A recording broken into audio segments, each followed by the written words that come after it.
Hallo ihr Lieben, herzlich willkommen im neuen Video. Wir waren jetzt 8 Wochen in Griechenland unterwegs, genauer gesagt Epirus und Peloponnes mit unserem Camper.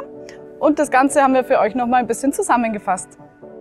Wir möchten euch unsere Erfahrungen und Tipps fürs Camping in Griechenland weitergeben. Vielleicht ist für euch ja was dabei.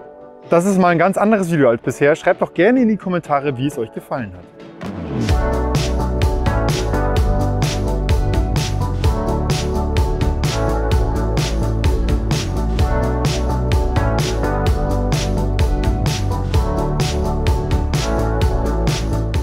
Zuerst zur Reisezeit. Wir waren ab Anfang Mai für 8 Wochen jetzt in Griechenland und für uns war es perfekt. Also wettertechnisch weder zu kalt noch zu heiß. Man konnte auch baden natürlich, wobei es anscheinend relativ kühl war. Jetzt für 2023 im Vergleich zu sonst anscheinend relativ frisch laut den Einheimischen. Aber für uns war es perfekt. Also es war immer mega warm und Badewetter, also top.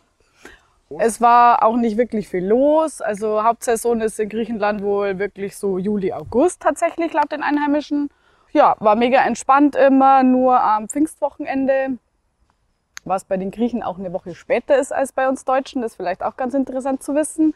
Da war tatsächlich viel los, aber war jetzt auch nicht störend oder uns hat es zumindest nicht gestört. Und ansonsten generell sehr wenig los, total entspannt. Wir sind über den Balkan nach Griechenland gefahren. Wir würden es auch jedem empfehlen, der etwas Zeit mitbringen kann, weil man wirklich schöne Länder anschauen kann.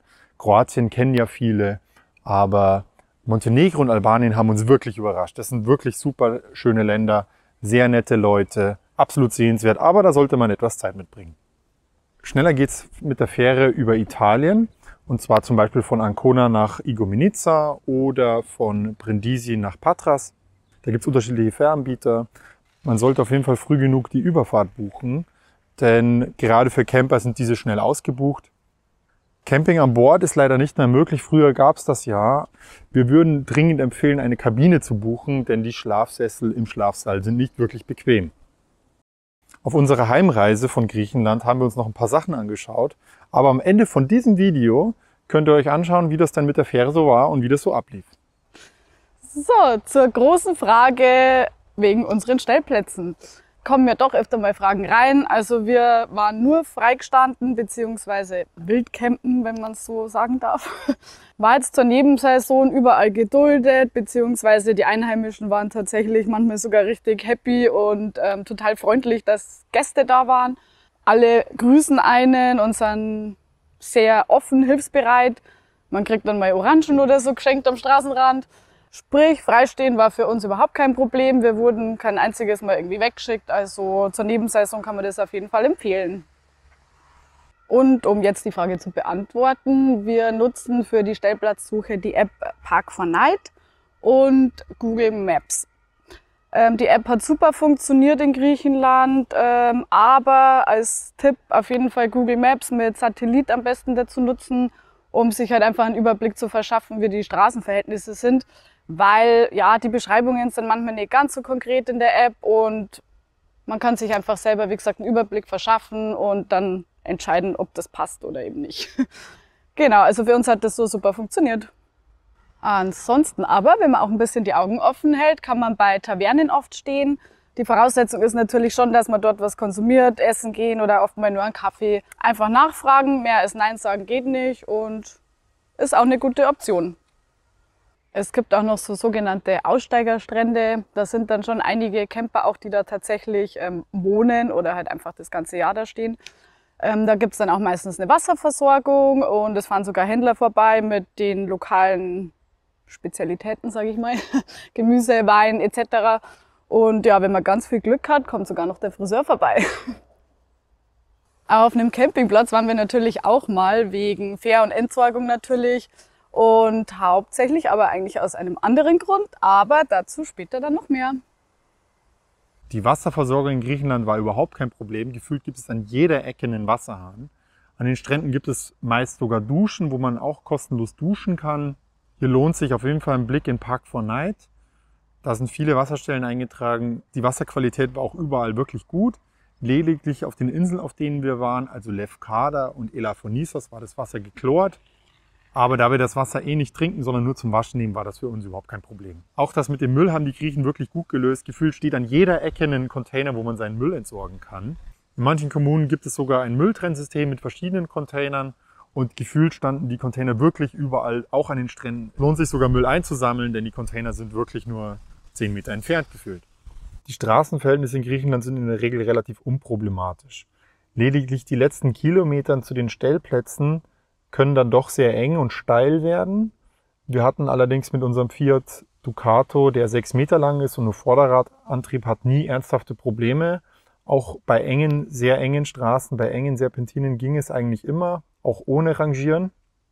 Trotzdem sind die letzten Meter zum eigentlichen Stellplatz dann oftmals Offroad. Das heißt, man fährt über irgendwelche Feldwege oder Schotterstrecken. Diese sind allerdings meistens sehr festgefahren und eingefahren, sodass man da wirklich auch keine Probleme hat. Mit einem richtigen Wohnmobil würde ich das teilweise doch nochmal vorher mir genauer anschauen und die Strecke zu Fuß ablaufen, um sicherzugehen, dass man da auch wirklich gut durchkommt oder ob es überhaupt eine Wendemöglichkeit am Ende der Strecke gibt. Aber wie gesagt, wir hatten nie ernsthafte Probleme. Vereinzelte Autobahnen in Griechenland sind mautpflichtig. Ich blende hier mal eine Karte ein. Die Strecke von Ioannina bis nach Patras zum Beispiel, das sind nur 210 Kilometer, kosten 32 Euro. Das reicht allerdings noch nicht, denn man muss noch über die Rio-Andirio-Brücke fahren. Die schlägt dann nochmal mit 22 Euro zu Buche. Also man merkt, Mautstrecken sind relativ teuer. Bei der Brücke kann man allerdings 11 Euro sparen, wenn man mit der Fähre rüberfährt. Muss man sich auch nicht vorher anmelden, kann man einfach hinfahren, auf die Fähre drauf, auf der Fähre bezahlen und schon ist man drüben. Die Autobahnmaut lässt sich in der Regel immer mit Karte oder bar bezahlen, auf Fähren vorzugsweise nur bar.